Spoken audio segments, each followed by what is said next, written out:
Estamos de volta e hoje com o tema câncer de mama. Agora os nossos convidados vão responder as perguntas de vocês aí de casa, os nossos telespectadores.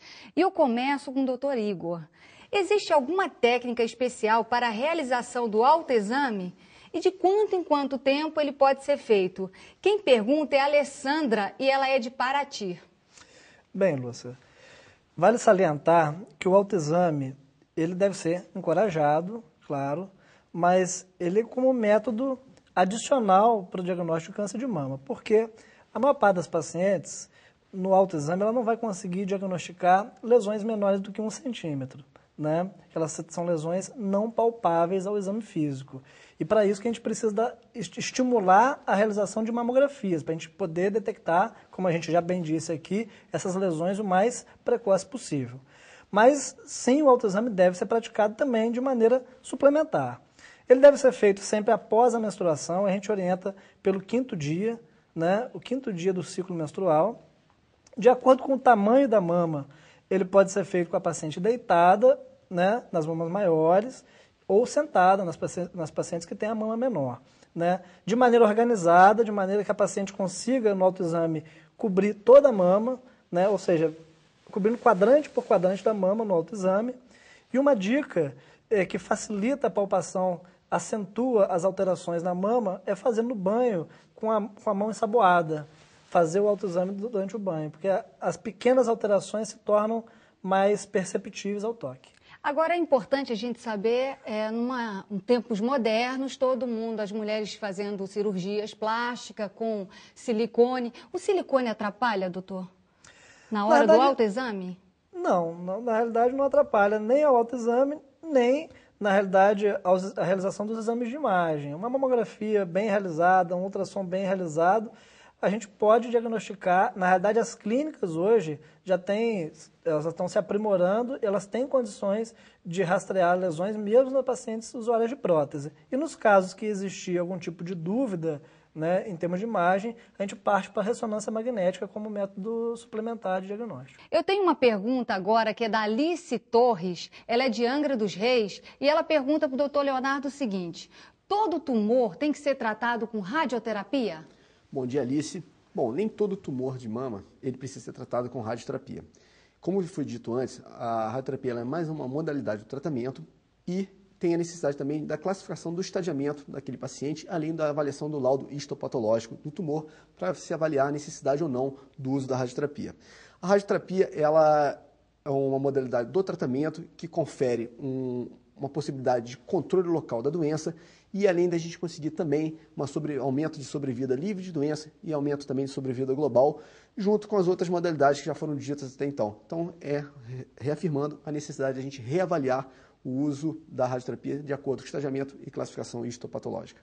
Agora eu tenho uma pergunta de um telespectador chamado Bruno Ferreira, ele é de Volta Redonda e é muito interessante. Ele pergunta para o doutor Igor se homens também podem ter câncer de mama. Claro que sim. Os homens também podem ter câncer de mama. Na realidade, a prevalência da doença é muito menor que nas mulheres, né? Se a gente colocar em números, a cada 1000 casos de câncer de mama feminina, a gente tem um caso de câncer de mama masculino. Eu tenho uma pergunta do Flávio Soares de Resende, ele pergunta para você, Simone. Aliás, ele faz até um comentário. Há um ano, a esposa dele teve câncer de mama, né, do lado esquerdo.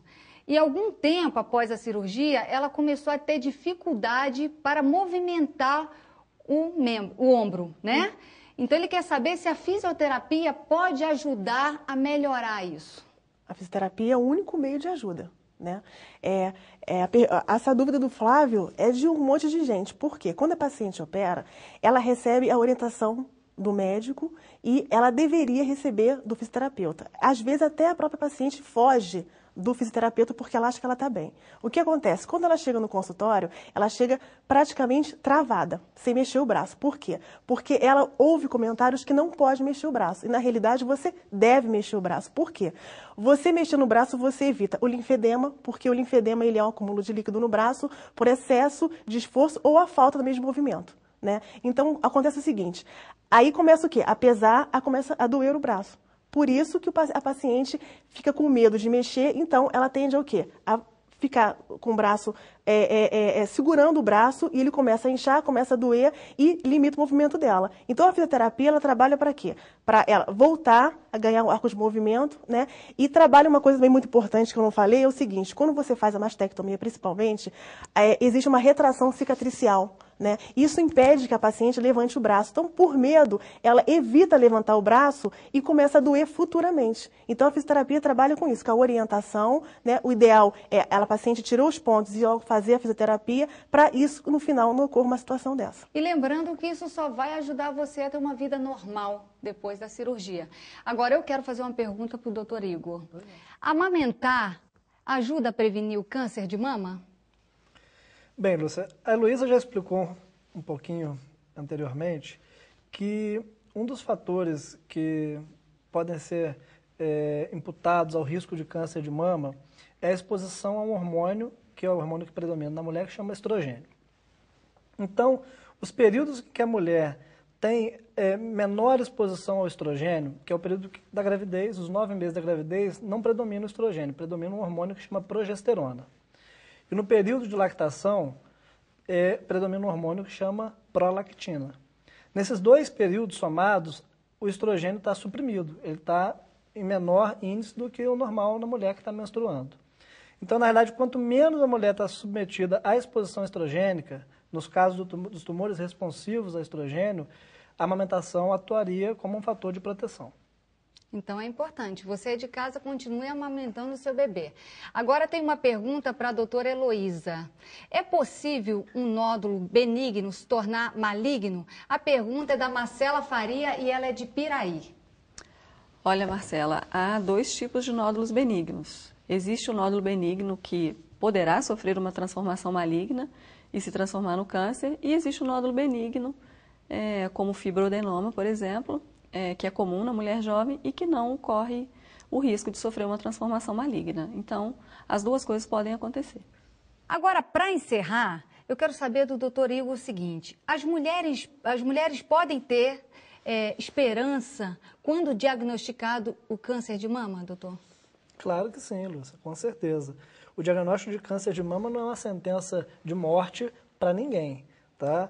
É lógico, a gente já falou muito bem disso hoje, a gente diagnosticando o quanto antes, os índices de sucesso dos tratamentos são maiores, mas toda mulher que tem um diagnóstico de câncer de mama tem que se agarrar no tratamento, manter o otimismo, porque na realidade existe em Volta Redonda hoje um centro de referência multidisciplinar, pessoas voltadas para o tratamento oncológico, não só de mama, mas de uma maneira geral, né? Então, com certeza, a pessoa tem que buscar os métodos para se tratar, manter a esperança, porque com certeza existe uma chance para todas as pessoas com esse tipo de doença. A doutora Heloísa tem um telefone para passar e tem mais informações, né, doutora?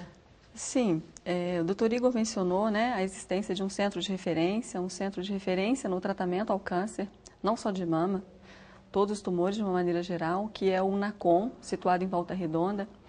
E nós estamos, então, nesta unidade com uma equipe multidisciplinar, oncologista, radioterapeuta, fisioterapia, mastologia e outras especialidades para prestar assistência integral ao paciente portador de câncer, visando realmente melhorar os resultados. E o nosso telefone é o 2102-2155. Vamos repetir o telefone, 2102-2155.